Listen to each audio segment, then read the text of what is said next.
Eu agradeço muito cada um de vocês e gostaria agora de passar, então, a palavra à nossa primeira palestrante, que terá o tempo já estipulado pela organização do evento, a doutora Iolete Ribeiro da Silva, que é a presidente do CONANDA.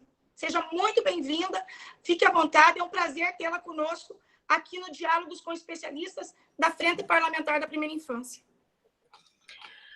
Bom dia a todas, todos. Em primeiro lugar, eu agradeço o convite e cumprimento a deputada Leandre, em nome da Frente Parlamentar da Primeira Infância, todos os parlamentares que compõem essa frente, e também cumprimento as demais autoridades das frentes parlamentares estaduais, dos conselhos estaduais de direitos. Esse é um tema extremamente importante para o nosso país e que deve estar na pauta, e é muito oportuno pautá-lo na discussão nesse momento, nesse espaço da Frente Parlamentar. Eu organizei a minha fala em torno de 3 tópicos. Primeiro, vou falar rapidamente sobre a violência sexual, depois sobre as estratégias de enfrentamento a ela, e aí, por último, pensando no enfrentamento nesse período da pandemia. Então, inicialmente, é importante a gente destacar que a violência sexual, em suas mais diversas formas, é um grave problema no nosso país. A violência sexual, ela é entendida na nossa legislação como qualquer conduta que constranja a criança ou adolescente a praticar ou presenciar conjunção carnal ou qualquer outro ato libidinoso, inclusive exposição do corpo em foto ou vídeo, por meio eletrônico ou não, que compreenda o abuso sexual, a exploração sexual comercial ou o tráfico de pessoas. Então, quando a gente fala de violência sexual, a gente está falando desses 3 tipos de violências que podem acontecer. E os dados que nós temos, né, sobre a violência sexual no Brasil, ele vem de várias fontes, mas eu vou destacar os dados que são apresentados pelo Ministério da Saúde, que nos informam que, do total de casos de violência sexual existente, um pouco mais de 70% deles se referem a crianças e adolescentes. Então, para a gente ver que esse é o público, né, que prevalece, infelizmente, né, no cenário dessa violação de direitos.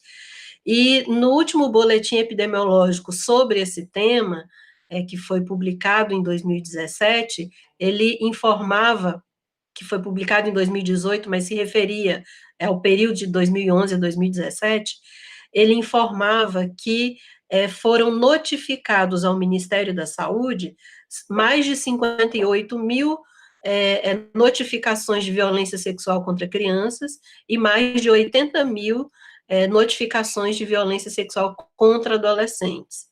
E quando a gente analisa esses dados, eles apontam que a grande maioria do sexo feminino, mais de 70%, um pouco mais da metade tem entre 1 e 5 anos de idade, então é a faixa etária que é a vítima mais frequente da violência sexual, seriam as crianças mais novas, né?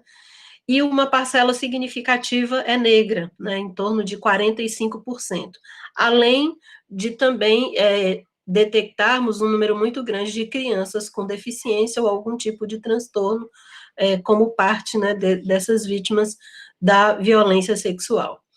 E o mais grave é que esses dados mostram que essa é uma violência de repetição, ou seja, uma criança que sofre violência uma vez, ela, infelizmente, tende a sofrer essa mesma violência outras vezes, né? E isso, quando a gente fala desses números, né, a gente está falando não somente de números, a gente está falando de vidas, a gente está falando de pessoas, a gente está falando de crianças e adolescentes que tiveram a sua vida marcada pela violência, a sua vida afetada pela violência. E isso exige de nós, enquanto sociedade, enquanto Estado, uma ação, uma intervenção E eu gostaria de destacar, em especial, a responsabilidade do Estado, enquanto gestor de políticas públicas, que tem que dar uma maior atenção, e essa atenção ela deve se traduzir em um maior orçamento público, um investimento público no aprimoramento dos serviços, e um maior esforço para a prevenção. Né? Em especial, eu destacaria esses dois eixos que estão presentes no Plano Nacional de Enfrentamento à Violência e Exploração Sexual, mas existem um conjunto de outras ações que também são necessárias, inclusive no campo da responsabilização, que eu não vou me deter aqui na minha fala. O CONANDA, né, o Conselho Nacional dos Direitos da Criança e do Adolescente, tem discutido continuamente essa necessidade, né, de um aprimoramento do sistema de garantia de direitos, em especial das redes de proteção, porque são as redes de proteção que focalizam a promoção do atendimento integral às necessidades das crianças e dos adolescentes, em especial a importância da prevenção de situações de violação. E nesse momento atual, em que estamos vivenciando essa medida de isolamento social em decorrência da pandemia, são comuns situações de estresse relacionadas à intensificação das interações familiares, somado à fragilização do funcionamento das redes de apoio, uma vez que muitos serviços estão funcionando na modalidade de trabalho remoto. E aí é preciso considerar que as crianças, elas são afetadas por todos esses acontecimentos. E, em especial, alguns grupos de crianças demandam uma atenção específica, como aquelas crianças com deficiência, crianças em situação de rua, crianças de povos e comunidades tradicionais, crianças que demandam algum cuidado específico de saúde. E é importante entender que esse esforço de oferta do atendimento, ele deve ser continuado, inclusive durante o período da pandemia. Né?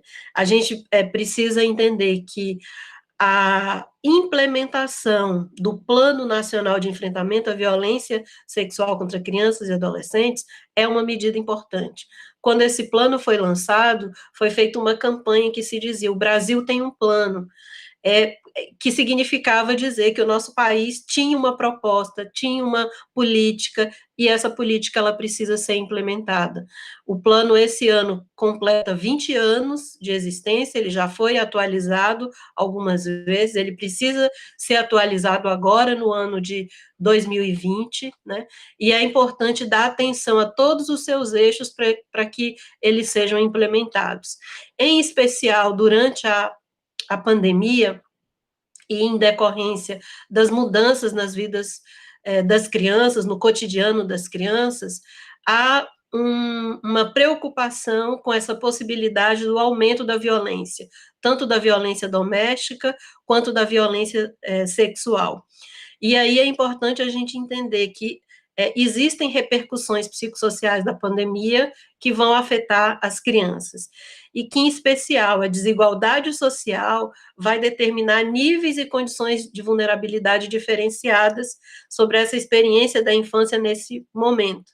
E aí isso demanda uma atenção e um cuidado permanente e ativo das redes de proteção, das famílias, da sociedade, de todas as instâncias que são responsáveis pela execução das políticas públicas.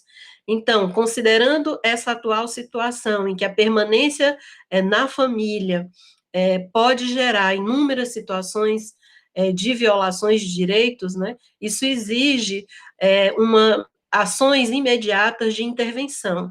E o CONANDA elaborou orientações que recomendam aos conselhos tutelares que se mantenham em funcionamento, em regime de plantão, acessíveis à comunidade, e que possam realizar os encaminhamentos aos serviços nos órgãos do Executivo e Judiciário, e que sejam garantidas pelo município as provisões dos recursos necessários para a realização desse trabalho, bem como para a aplicação de todos os protocolos de segurança quando forem necessários atendimentos presenciais.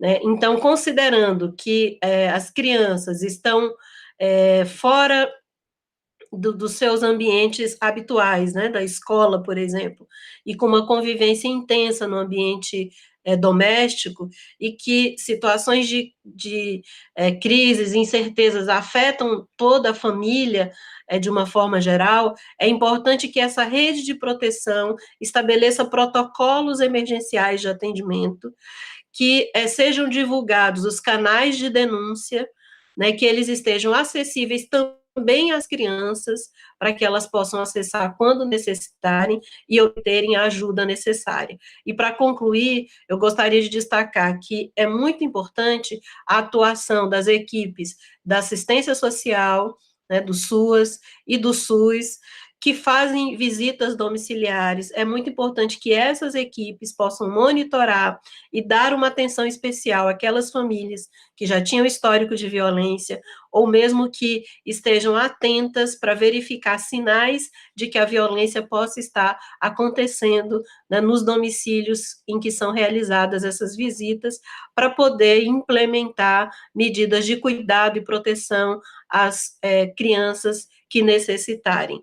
É importante que a rede esteja atenta a todas essas situações e que os serviços possam identificar quais são aquelas atividades essenciais e que devem ser mantidas durante esse período.